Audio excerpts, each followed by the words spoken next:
96 News. Under the Interior Ministry, and Tanzania criticized over statistics gagging law. With Wycliffe Orandi. Good evening.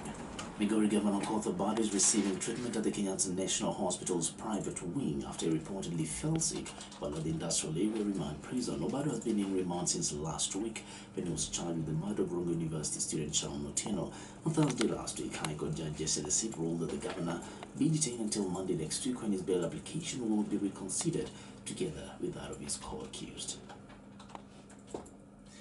The Building Bridges Initiative team formed following the handshake between President Uhuru Kenyatta and opposition leader Raila Odinga has now been put under the Interior Affairs and Coordination of Government Ministry.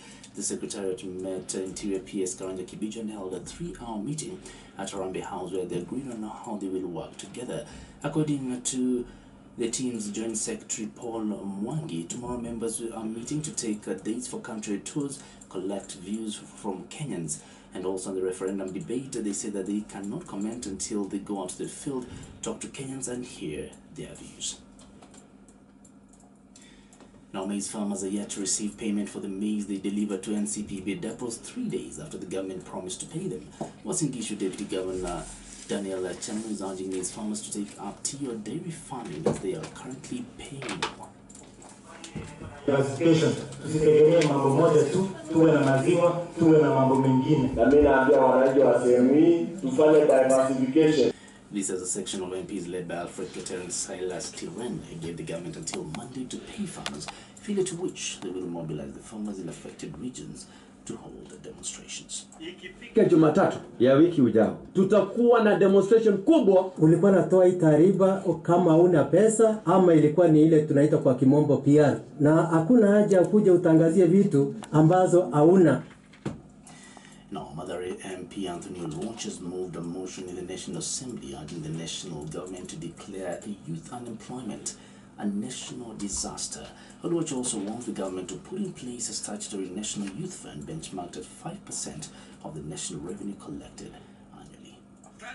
30% of budget money that we lose translates to about 1.7 trillion. The money that we'll be looking for in terms of 5%, and I want to say the 5% is not cast in stone, and the money model, structured, run and administered in the same model as the CDF fund with committees at the constituency levels.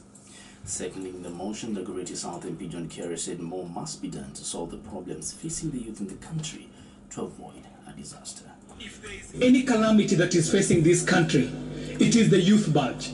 And in fact, in many occasions, it has been said that the youth bulge in this country is actually a ticking bomb. But to some of us who bounced into politics on the platform of the youth agenda, we know that this time bomb is also in itself an opportunity, Mr. Speaker. And as such, we want to grab this opportunity and run with it. To education matters, and a consultative meeting between the Teacher Service Commission and NAT has ended in a stalemate over the transfer of 85 head teachers. This is after NAT demanded that the transfer of the head teachers, who were among 321,000 teachers transferred within this year, be revoked with immediate effect, saying they are elected union officials. In a statement, TSC CEO Nancy Macharia also says NAT also demanded that all head teachers holding union posts be exempted from any future transfers. However, Macharia has defended the move, saying the Commission is exercising its constitutional mandate, adding that they will treat all teachers equally, irrespective of whether they hold elective offices in unions or circles. To the corridors of justice, and the High Court has declined to quash fraud charges against the former Youth Affairs PS Lillian Mbogo over the loss of 9 billion shillings at the National Youth Service. In his ruling, Justice John Onyego said the fact that the charge sheet is defective does not raise a constitutional issue. Justice Onyego also ruled that the trial court will determine whether there is a lack of sufficient evidence in the case or not. Omolo's defense team had argued that the charges presented before the court were unconstitutional and violate her rights. And 4 suspects arrested in possession of 380,000 fake US dollars, an equivalent of 38 million shillings, have been arraigned at the Ogembo Law Court. They were arrested last night at Igion City Trading Center in Yamachi within Kisii County during a raid.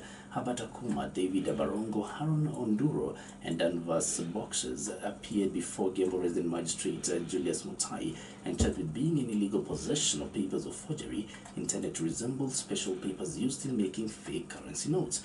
One of the suspects, Habata Kuma, pleaded guilty and will appear again in court on Monday for ruling. The 3 other suspects pleaded not guilty and were each granted a bond of 400,000 shillings with a surety of a similar amount or a cash bill of 200,000 shillings until the 24th of January next year, when the case will be heard. We're now up to date at 8 minutes past 6. For real-time updates, follow us on Twitter at hot_96 Kenya. More news at 7. I'm Wycliffe Orandi. Good evening.